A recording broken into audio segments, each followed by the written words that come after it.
What's up, Fackers? We are back, coming to you not with a player profile, but with some breaking news.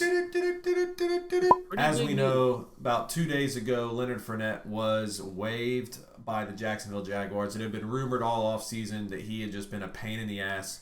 Doug Marrone was tired of dealing with him. We kind of thought this might be coming, but then once we got closer to the season, I thought, okay, they're sticking with him. It's way too close to the season. But they dropped a bombshell, cut him on, that was Monday. All right, so it is being reported tonight that he is on the verge of signing with the Tampa Bay Buccaneers, a team that could use a running back. Right now they're depending on Ronald Jones as their number one running back. So it looks like Leonard Fournette will be the newest member of the dream team, the Bucs, going on for that Super Bowl. So really we just wanted to kind of hit you real quick with our thoughts, how this affects his value, where you would draft him, and stuff like that. So I'm going to go ahead and start off just real quick. Hold on. Can we have a moment of silence for the people who took Rojo in like the 5th or 6th round? I mean, this guy right here? You mean you talking about me?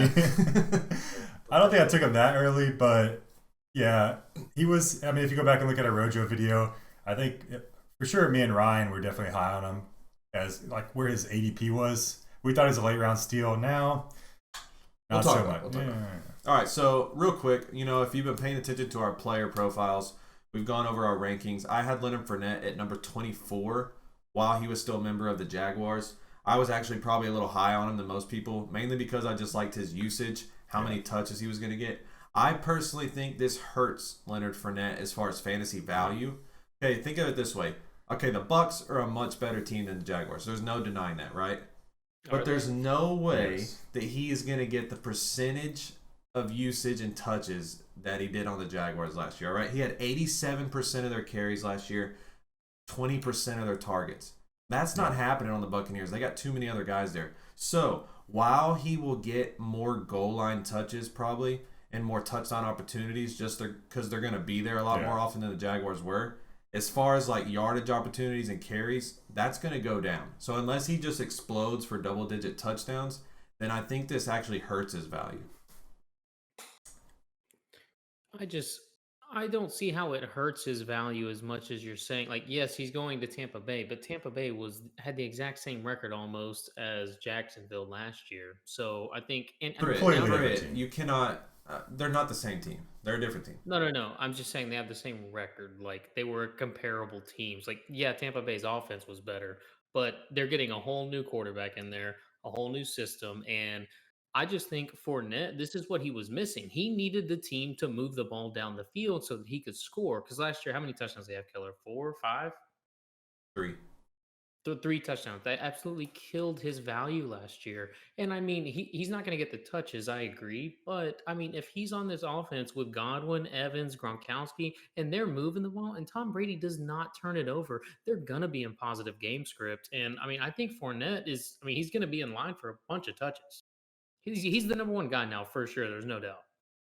He's still. I mean, Ryan's mentioned before about running backs going to new teams, and he is high on David Johnson, but sometimes it doesn't work out. And he still has okay, Rojo might not be the best running back, but he's. I don't know if they're going to supplant him as a number one right away. Like the season's about to start in a week. The season starts in a week. Fournette is not just going to come in there and get 20 carries. All right, Rojo probably is still going to be the guy for the first couple weeks. But Fournette is the much more talented back. He will eventually get all of the carries probably, at least most of them. Now, I just don't see, he had 340 touches last year. That's not going to happen. I want to say I heard a stat that he was the only running back that got all of their, inside the 5-yard line carries. Fournette last year? Yeah. He was got 100% of the carries.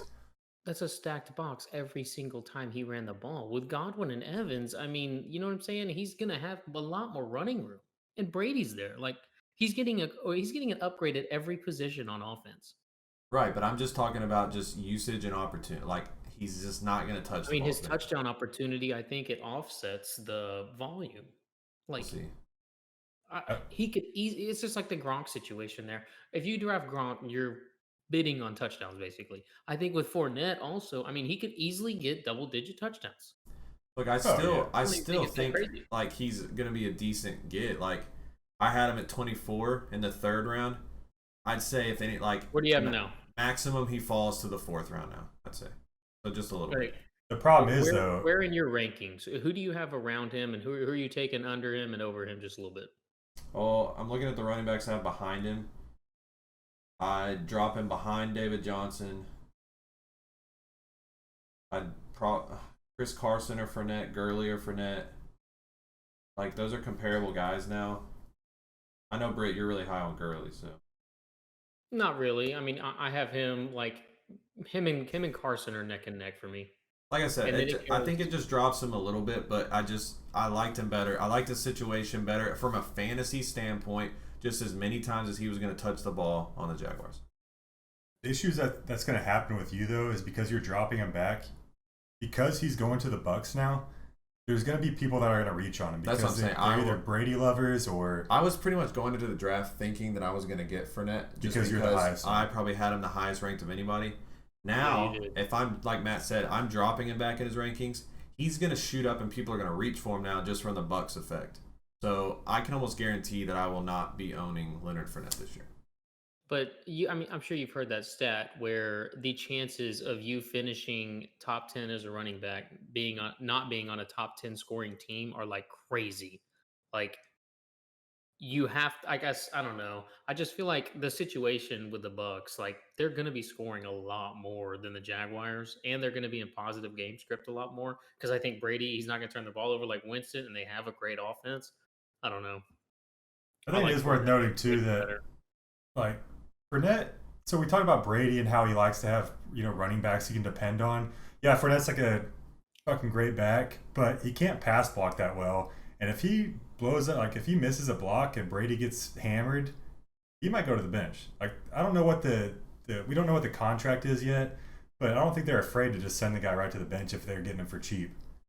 Just put Yeah, in the but guy that can block for him.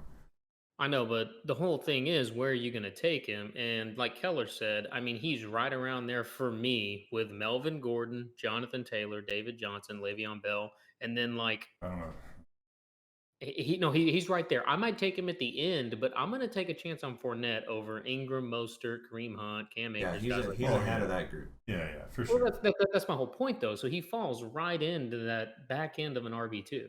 So he's going to go in the third, fourth round. You have Like to we are expect. saying, someone's reaching for him though. Okay, Yeah, would you take Jonathan Taylor or Leonard Fournette? Leonard Fournette. Fournette. Fournette, okay. And I mean, Taylor's 19 on here. I don't know what is his ADP, 20. Well, I'm It's trying to too early find for me.